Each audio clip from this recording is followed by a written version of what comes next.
Hello दोस्तों, आप सारे व्यूवर्स का बहुत बहुत स्वागत है। एक बार फिर से सेक्शनल टेस्ट करेंगे ज्योग्राफी का यूपीपीसीएस आरओ 2016 के री एग्जाम के लिए। अगर आप हमारे ग्रुप्स को ज्वाइन करना चाहते हैं तो ये दो गिवन नंबर है ऑफिशियल, इन पर आप जानकारी प्राप्त कर सकते हैं हमारे ऑफिशियल पेड ग्रुप्स को ज्वाइन करने के लिए।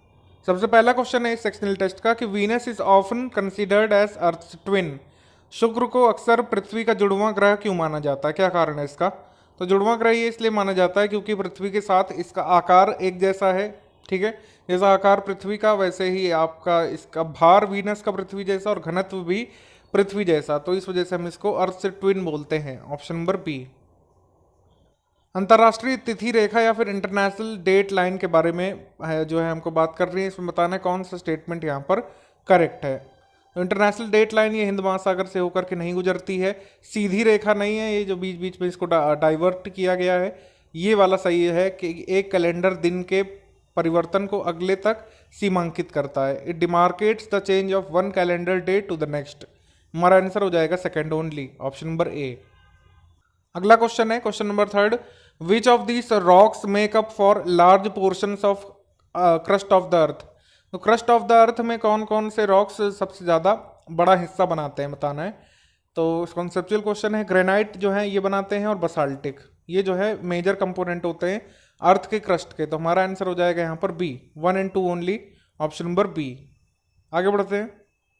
Fossils of ancient living things are best preserved in. प्राचीन जीवित पदार्थों के जीवाश्म को सबसे अच्छे तरीके से किसमें प्रिजर्व करके रखा जाता है? तो अवसादी चट्टानों में सबसे अच्छी तरीके से प्रिजर्व हो सकते हैं, ऑप्शन नंबर बी। भारत की अगर हम बात कर रहे हैं इंडियन ज्योग्राफी में जियोलॉजी का ये क्वेश्चन है कि rocks of which of the following regions was formed the earliest, यानी इनमें से किस रीजन का रॉक सबसे पहले बना था? तो सबसे पहले डक्कन ट्रैप्स बना था, ऑप्शन नंबर डी, सबसे पुराना यही है, ऑप्शन नंबर डी। अगला क्वेश्चन है कि रिंग ऑफ फायर जो है ये किस कंट्री से पास नहीं होती? तो ये जो आपके ring of fire, Bermuda triangle, ये सब जो आइडेंटिटीज हैं इनको ध्यान में रखना पड़ता है। यही वर्ल्ड ज्योग्राफी के एक दो क्वेश्चन आ जाते हैं मैप बेस्ड, तो इसमें रिंग ऑफ फायर आपको पूरा पता होना चाहिए कि कहाँ कहाँ से बना है।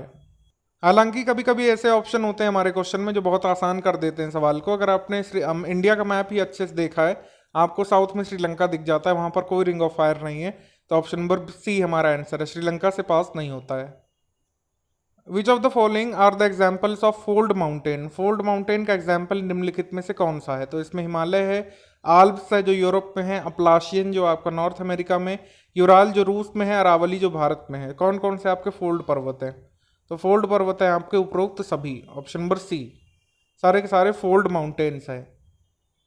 Which of the following green house gas has the longest life cycle in the atmosphere. निम्नलिखित ग्रीन हाउस गैसों में से कौन सी जो है वायुमंडल में सबसे लंबा जीवन चक्र पूरा करती है? तो ये है sulphur hexafluoride, option number D. अब कंसीडर द फॉलोइंग स्टेटमेंट है। Aerosol in the atmosphere increase the river flow. वायुमंडल में एरोसोल जो प्रेजेंट होते हैं नदी के प्रवाह को बढ़ा देते हैं, ठीक है, या फिर नदी के स्तर को बढ़ा देते हैं। Aerosol can destroy stratospheric ozone. Aerosol जो है स्ट्रेटोस्फेरिक ओजोन को नष्ट कर सकता है। तो दोनों ही स्टेटमेंट यहाँ पर सही है एरोसोल के इफेक्ट के बारे में, आंसर हो जाएगा C, both 1 and 2। Rainfall generally increases as we proceed from, यानी कि रेनफॉल कैसे कैसे बढ़ती जाती है जब हम कहाँ से कहाँ तक जाते हैं? तो जब हम जो है पोल से इक्वेटर की तरफ जाते हैं तो रेनफॉल आपको बढ़ती हुई देखने को मिलती है। भूमध्य रेखा से जो है मतलब ये जो है ध्रुवों से भूमध्य रेखा तक जाते हैं तब तक आपको बारिश बढ़ती हुई देखने को मिलती है, ऑप्शन नंबर सी। यहाँ पर थोड़ा ट्रांसलेशन मिस्टेक हुआ है शायद, आप जो है इंग्लिश वर्जन के हिसाब से इसको करें। सबसे वृहद प्रणाली इनमें से कौन सी है? सबसे वृहद प्रणाली है इन सब में आपकी बायोस्फीयर, ऑप्शन नंबर डी। तो आपने वो देखा होगा पिक बनी हुई है एक शंकराई, इसमें उसको देखना जरूरी है, उसमें पूरा बताया है कि बायोम बड़ा होता है, इकोसिस्टम, कम्युनिटी, बायोस्फीयर, मतलब कैसे कैसे हायरार्की है पूरी। तो अब है यहाँ पर स्टेटमेंट और रिजर्शन वाला क्वेश्चन। एक दो क्वेश्चन जैसे ज्योग्राफी में आ सकते हैं आपके आरओ के एग्जाम में, मतलब एक ज्योग्राफी से जरूर आता है। तो इसमें बताना है कि the Himalayas continue to increase in height, यानी हिमालय की ऊंचाई में वृद्धि जारी है, और इसका कारण लिखा हुआ है कि भारतीय प्लेट उत्तर की ओर एशिया में जाती रहती है, यानी कि Indian plate continues to move northwards into Asia. तो दोनों ही सही है पहली बात तो, और जो है ये आर ए को एक्सप्लेन भी कर रहा है। तो तो हमारा करेक्ट आंसर हो जाएगा ऑप्शन नंबर ए, यानी ए सही है, आर भी सही है, और आर जो है ए को सही एक्सप्लेन कर रहा है। ऑप्शन नंबर ए हमारा यहाँ पर करेक्ट है। Consider the following hills and their location, तो हिल देखना है, लोकेशन देखनी है। तो शिवराय की पहाड़ियाँ ईस्टर्न घाट्स में क्या, और कार्डमम हिल्स वेस्टर्न घाट्स में क्या, अन्नामलाई हिल्स में क्या गढ़जत रेंज पड़ता है। तो आपको बता दें शिवराय हिल्स जो है पूर्वी घाट में ही है, करेक्ट है। उसके बाद इलायची पहाड़ियाँ जो है पश्चिमी घाट में है, भी करेक्ट है। लेकिन अन्नामलाई हिल्स का पार्ट नहीं है गढ़जत रेंज। गढ़जत जो है ये तो नॉर्थ में है, ये आपका छोटा नागपुर के पास है, और आपका वहाँ उत्कल से लेकर थोड़ा थोड़ा छत्तीसगढ़ तक फैला हुआ है, तो ये वहाँ तक जाता ही नहीं है अन्नामलाई तक। तो हमारा करेक्ट आंसर यहाँ पर बनेगा 1 and 2 ओनली। थर्ड जो है ये इनकरेक्ट मिलाया हुआ है। क्वेश्चन नंबर 14 है कि there are some highest peaks of Himalayas, तो ये जो है कौन कौन सी इंडिया में सिचुएटेड है ये फाइंड करना है। ये जो है एनसीईआरटी का क्वेश्चन है। धौलागिरी, कंचनजंगा, नामचा बरवा, नंदा देवी, माउंट एवरेस्ट, ये इनकी लोकेशन दी हुई है। आपकी शायद क्लास 9th या 8th की बुक में दिया हुआ है। इस तरीके की एक टेबल भी आपको वहाँ पर मिल जाएगी, आप उसको ज़रूर से ज़रूर देखिएगा वहाँ पर, क्योंकि कई बार हमको लगता है हमको याद है लेकिन हम मिस कर देते हैं इसको। तो माउंट एवरेस्ट नेपाल में है, कंचनजंगा इंडिया में है, मकालू जो है ये नेपाल का पार्ट है, धौलागिरी नेपाल का है, नंगा पर्वत ये आपका इंडिया का है, अन्नपूर्णा नेपाल में है, नंदा देवी भारत में, कॉमेट इंडिया में है, नामचा बरवा इंडिया में है, और गुरला मंदाता नेपाल में है। तो आपको इससे सीख मिलती है कि भारत में कंचनजंगा है, नामचा बरवा है, और नंदा देवी है। हमारा आंसर बनेगा यहाँ पर 2, 3 and 4, ऑप्शन नंबर सी। अब ये रेंज दी हुई है, ठीक है, अरावली है, सतमाला, जावड़ी, अन्नामलाई और गिरनार, इनको अरेंज करना है आपको। बहुत मुश्किल नहीं होता है कि आपको सबकी लोकेशन पता हो। कभी कभी आप अगर एक दो भी सही पहुंच गए तो आपका काम बन जाता है। जैसे कि आप अरावली देखें, अरावली है, ठीक है, अरावली के जस्ट नीचे क्या चीज़ आपको मिलेगी ये बस फाइंड करना है, ठीक है। तो बाकी ये वाले ऑप्शन तो वैसे ही डिस्कार्ड हो गए। तो अरावली सबसे पहले, उसके बाद आपका आ जाएगा गिरनार, क्योंकि ये गुजरात में है, ठीक है। तो 1-5 तो होना तय है, आपको पता लग गया 1-5 होगा। ये मैप है आपका एनसीईआरटी का, इसमें आप देखिए, इसमें जो है आप जरूर इस मैप को देखिएगा, बार बार देखिएगा, अच्छे से इसको स्टडी कीजिएगा। ये आपका दिया हुआ है, इससे लगातार क्वेश्चन आए हमारे एग्जाम में आजकल। तो ये आप देख रहे हैं, ये अरावली हो गई, ठीक, ये अरावली है, रेड से मैंने बना दिया। अब यहाँ पर सबसे नीचे, मतलब इसके जस्ट नीचे आप क्या देख पा रहे हैं, या तो विंध्य देख पा रहे हैं, या तो सतपुड़ा, या तो गिर। तो ये है आपका गिर या गिरनार रेंज, तो यहाँ है 1-5 होना तय है। उसके बाद आप नीचे देखो, यहाँ पर बाकी सारे हिल्स हैं, अन्नामलाई यहाँ कहीं पर होगा, जावड़ी यहाँ पर कहीं होगा, और कार्डमम यहाँ पर होगा। इस तरीके से आपका हो जाएगा। तो 1-5 होना तय है, तो हमारा आंसर हो गया बी। तो इसमें कुछ करना ही नहीं था। तो कुछ लोग इसमें घबरा जाते हैं कि सारे की लोकेशन कैसे याद करेंगे हम लोग, याद नहीं करना है सारी, बहुत सारी चीज़ें एग्जाम में खुद ही वो आसान करके देते हैं। The vast majority of the highest mountain peaks in the world are located near, यानी कि जो दुनिया की सबसे ऊंची वृहद चोटियां होती हैं, इनका अधिकांश भाग किसके पास, मतलब इनका अधिकांश विशाल हिस्सा कहाँ पर होता है। तो नेपाल और तिब्बत में होता है, तिब्बत में, और मतलब नेपाल में आपका माउंट एवरेस्ट है। तो बस ऑप्शन नंबर बी हमारा करेक्ट होगा। Peninsular plateau in India are considered to be very useful, यानी कि भारत में प्रायद्वीपीय पठार को बहुत उपयोगी क्यों माना जाता है, क्योंकि क्या ये जो है समृद्ध है मिनरल डिपॉजिट्स में, खनिज भंडार में समृद्ध है। हाँ, ये कारण है, इसलिए यूजफुल है, तो है ही, बिल्कुल सही है। उसके बाद है कि इसकी लावा पठार आमतौर पर काली उपजाऊ मिट्टी से समृद्ध है, तो ब्लैक कॉटन सॉइल यहीं पर होती है, बिल्कुल सही है भी। लेकिन ये पहाड़ों में यंग नहीं है, ओल्ड है, ठीक है। डेक्कन ट्रैप तो सबसे ओल्ड है, इसी पेपर के एक सवाल में हमने देखा। और एक वैश्विक जैव विविधता हॉटस्पॉट का स्थान है, वेस्टर्न घाट से यहाँ पर है, तो बहुत बड़ा हॉटस्पॉट भी है बायोडाइवर्सिटी का, ये भी करेक्ट है। तो हमारा आंसर बनेगा आपका 1, 2, 4, यानी कि ऑप्शन नंबर सी, 1, 2 and 4। अब अगला क्वेश्चन है क्वेश्चन नंबर 18। गारो खासी जयंतिया हिल्स जो है मेघालय में जियोलॉजिकली जो है पेनिनसुलर प्लेट्यू का पार्ट है, ठीक है।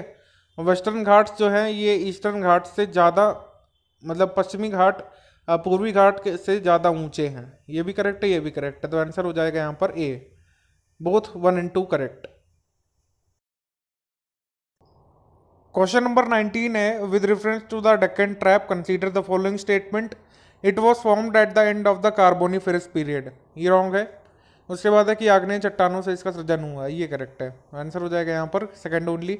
अब बताइए कि डेक्कन ट्रैप का निर्माण कब हुआ है, क्रिटेशियस में हुआ है, किस पीरियड में हुआ है। ऑप्शन नंबर बी यहाँ पर करेक्ट है। क्वेश्चन नंबर 20 पहला है कि वेस्टर्न और ईस्टर्न घाट्स जो है नीलगिरी पहाड़ी पर मिल जाते हैं, करेक्ट है। पूर्व की ओर बहने वाली नदियों के कारण पूर्वी घाट जो है अत्यधिक क्षरित है, या फिर जिसका क्षरण होता है, कह सकते हैं हम लोग हाईली इरोडेड है ईस्ट फ्लोइंग रिवर्स के कारण, ठीक है, ये भी करेक्ट है। पश्चिमी घाट में कोई प्रायद्वीपीय नदी उत्पन्न नहीं होती, ये इनकरेक्ट है। हमारा करेक्ट आंसर बनेगा 1 एंड 2 ओनली। आप उन प्रायद्वीपीय नदियों के नाम को कमेंट सेक्शन में करके बता सकते हैं, लिख करके, जिनका जो है उद्गम होता है पश्चिमी घाट से। पश्चिमी घाट के बारे में एक और क्वेश्चन 21 नंबर की, the height of the Western Ghats progressively increase from north to south, यानी कि नॉर्थ से साउथ जाने पर वेस्टर्न घाट्स की हाइट बढ़ती हुई जाती है, ये करेक्ट है। शेवराय और जावड़ी की पहाड़ियां जो है वेस्टर्न घाट्स का विस्तार है, ये इनकरेक्ट है, क्योंकि जावड़ी तो पार्ट ही नहीं है ईस्टर्न घाट्स का हिस्सा है, ऐसे ही शेवराय भी। यूनेस्को की विरासत धरोहर स्थल है आपकी वेस्टर्न घाट्स, ये करेक्ट है। तो करेक्ट आंसर यहाँ पर बनेगा 1 and 3 only, option number C. Terai region क्या है, व्हाट इज तराई रीजन? तो तराई रीजन है plain swampy landscape south of Shivalik. Shivalik के दक्षिण में जो आपका समतल दलदली परिदृश्य है वो है आपका तराई रीजन, ऑप्शन नंबर ए। प्रायद्वीपीय पठार के बारे में बात कर रहे हैं। डक्कन प्लेट्यू ये हायर है वेस्ट में, मतलब पश्चिम में ऊंची है, और धीरे धीरे ये इसके ईस्ट वर्ड स्लोपी है, मतलब ढलान की ओर है पूर्व की तरफ, ये करेक्ट है। उसके बाद है पश्चिमी घाट निरंतर हैं, केवल दर्रे से होकर के आया जाया जा सकता है, करेक्ट है। पूर्वी घाट विच्छिन्न है लेकिन पश्चिमी घाट की तुलना में ऊंचे हैं, ये इनकरेक्ट है, क्योंकि ऊंचे तो वेस्टर्न घाट से, पूर्वी घाट नहीं है, विच्छिन्न जरूर है। हमारा करेक्ट आंसर बनेगा सी, यानी कि यहाँ पर ए बनेगा 1 एंड 2 ओनली, ठीक है, ऑप्शन नंबर ए। पश्चिमी तटों की विशेषता क्या है बताना है। ध्यान रखिएगा, वेस्टर्न कोस्ट के बारे में बात कर रहे हैं, प्लेन्स के वो घाट्स के बारे में नहीं। तो अत्यधिक दांतदार है, ये करेक्ट है। समुद्र में तरंग कट प्लेटफॉर्मों का सृजन होता है, ये भी करेक्ट है। तो हमारा आंसर हो जाएगा both A and B, both A and B, D यहाँ पर सही है 24 का। निम्नलिखित कथनों पर विचार करना है। Eastern coastal plains are formed by the deposition of alluvial soils by river, ये इनकरेक्ट है। उसके बाद है कि पश्चिमी तटीय मैदानों की विशेषता रेतीले समुद्र तट और रेत के टीले हैं, ये भी इनकरेक्ट है। पूर्वी मैदान में कोई लगून नहीं है, ये करेक्ट है, ठीक है। हमारा करेक्ट आंसर बनेगा सी, 3 ओनली। स्टेटमेंट असर्शन वाला एक और क्वेश्चन है कि it is very difficult to develop good ports and harbours in the eastern coast of India. Bharat के पूर्वी तटों में अच्छे बंदरगाह और पत्तन विकसित करना बहुत कठिन है। कारण क्या दिया हुआ है इसका, कि पूर्वी तट में 500 किलोमीटर तक एक बहुत लंबा महाद्वीपीय शेल्फ है। तो दोनों ही स्टेटमेंट पहले तो करेक्ट है, और आर जो है वो ए को एक्सप्लेन भी कर रहा है। हमारा करेक्ट आंसर बनेगा यहाँ पर ए, यानी कि ए और आर दोनों सही हैं, और आर ए के लिए सही स्पष्टीकरण है। Most of the rivers of the Indo Gangetic plains are of. Bharat में गंगा के मैदानों की अधिकांश नदियां जो हैं कैसी हैं, ये शो करती हैं dendritic drainage pattern, option number D. Which of the following is not a tributary of Ganga river. निम्नलिखित में से कौन सी नदी जो है गंगा नदी की सहायक नदी नहीं है, तो ब्राह्मणी नहीं है, option number D. Which of the following rivers from Rajasthan meets the Arabian sea. Rajasthan की कौन सी नदी अरब सागर में जाकर के गिरती है, तो ये है आपकी Sabarmati, option number D. Among the following which one has the largest river basin. निम्नलिखित में से किसके पास सबसे बड़ा नदी बेसिन है, तो सबसे बड़ा नदी बेसिन है सिंधु का, इंदुस का, ऑप्शन नंबर ए।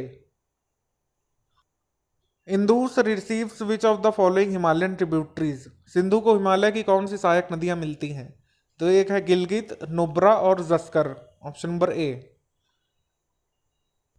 घग्गर नदी के बारे में आपको बात करना है कि क्या ये एक पेरेनियल रिवर है, नहीं, ठीक है, बारहमासी नहीं है।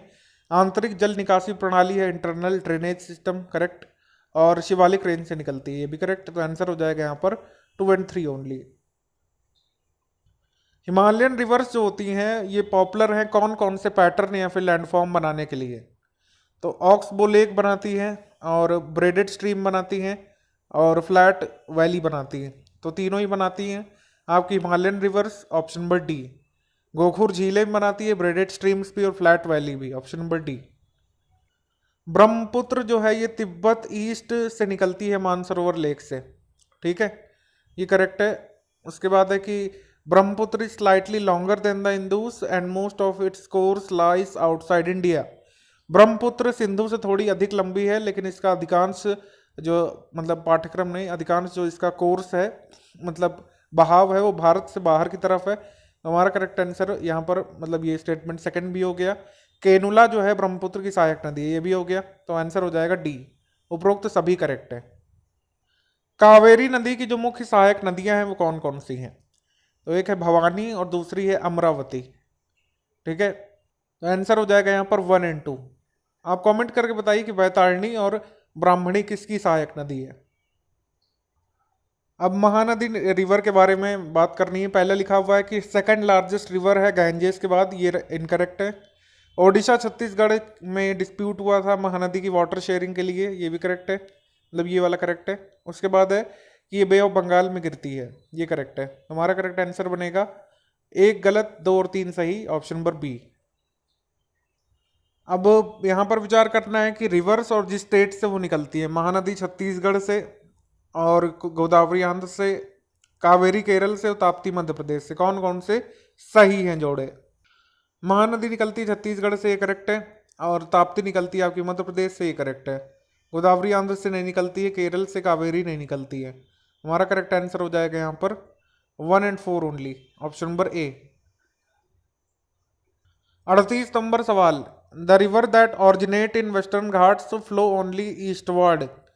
पश्चिमी घाट में से निकलने वाली नदी केवल पूर्व की ओर बहती है, ठीक है, ये सही है। उसके बाद लिखा है कि भारतीय प्रायद्वीप यानी कि इंडियन पेनिनसुला जो है ये slopes downward to the eastern side of the Western Ghats, यानी कि पश्चिमी घाट की पूर्वी तट की ओर भारतीय प्रायद्वीप की ढलान है, ये जो है इनकरेक्ट है, ये वाला करेक्ट है। आंसर हो जाएगा आपका ए सही, सही है लेकिन आर गलत है।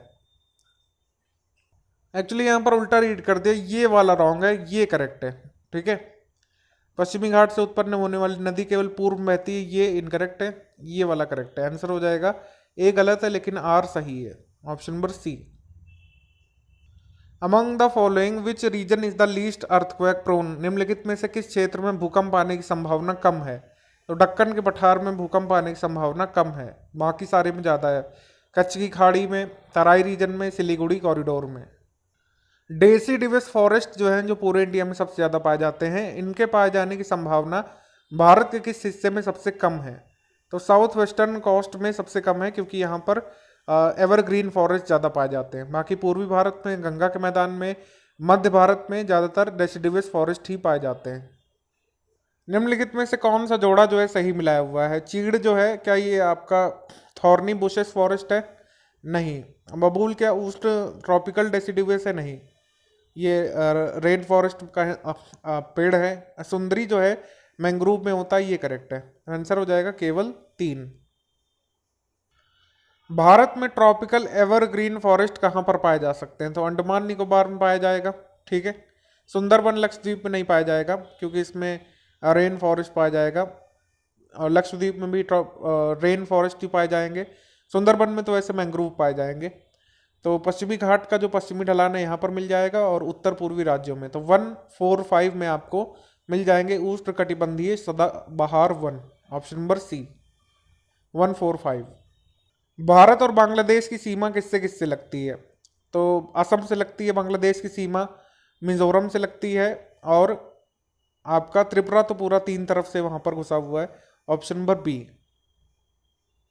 इन which of the following regions you are likely to find a plant with breathing roots. तो ब्रीथिंग रूट्स जो है किस में पाई जाती है? ये पाई जाती हैं आपके मैंग्रोव फॉरेस्ट वाले हिस्से में, तो हमारा आंसर हो जाएगा यहाँ पर कोस्टल एरियाज, ऑप्शन नंबर ए। इनमें से कौन कौन से जो है जीवित जीवों में से कौन कौन से चट्टानों के अपक्षय में यानी वेदरिंग में सहायता करते हैं और मिट्टी के सृजन में अपना योगदान देते हैं? लाइकन करता है, और ब्रायोफाइट्स करते हैं, मॉसिस और शैवाल एल्गी भी करता है, तीनों ही करते हैं। आंसर हो जाएगा यहाँ पर डी। ये तीनों के तीनों वेदरिंग ऑफ रॉक्स में अपना योगदान देते हैं, जो कि कहलाती है बायोलॉजिकल वेदरिंग। भारत में जलोढ़ मृदा जो है ये कहाँ कहाँ पाई जा सकती है? ईस्टर्न कोस्टल प्लेन में पाई जा सकती है, और वेस्टर्न इंडिया में भी और साउथर्न इंडिया में भी। तो थोड़ी थोड़ी एलुवियल मिट्टी हर जगह पाई जा सकती है। Option number D. भारत में जूट कहाँ पर उगाया जाता है? तो ईस्टर्न में और नॉर्थ ईस्टर्न रीजन में उगाया जाता है जूट ज़्यादातर। Option number A. Which of the among the following is not a good source of nutritional calcium? तो कैल्शियम का अच्छा स्रोत कौन सा नहीं है? चावल। तो चावल से आपको कोई कैल्शियम नहीं मिलता है। ऑप्शन नंबर ए। भारत के सेंसस में जनगणना में जो है एक अर्बन एरिया किसको डिफाइन करते हैं? क्या 1,000 सॉरी 10,000 की न्यूनतम जनसंख्या होनी चाहिए, उसमें 50% मेल जो है ये जो नॉन एग्रीकल्चरल ऑक्यूपेशन कर रहे हो, डेंसिटी ऑफ पॉपुलेशन जो है वो एटलीस्ट 400 पर्सन पर स्क्वायर किलोमीटर हो। तो आप ये वाला क्वेश्चन हमको कमेंट करके बताएंगे। सारे यूट्यूब में जो लोग देख रहे हैं, पेड ग्रुप वालों को तो मिल ही गया होगा इसका आंसर। इसका आंसर भी जो है आप लोग कमेंट करके बताइए। इसमें पूछा है कि जो है अरावली माउंटेन्स के बारे में बताना है। ओल्डेस्ट ब्लॉक माउंटेन्स है पूरे वर्ल्ड में, ठीक है। और रायसीना हिल जो है दिल्ली में एक्चुअली अरावली हिल सिस्टम का पार्ट है। तो बताइए कौन सा यहाँ पर सही है।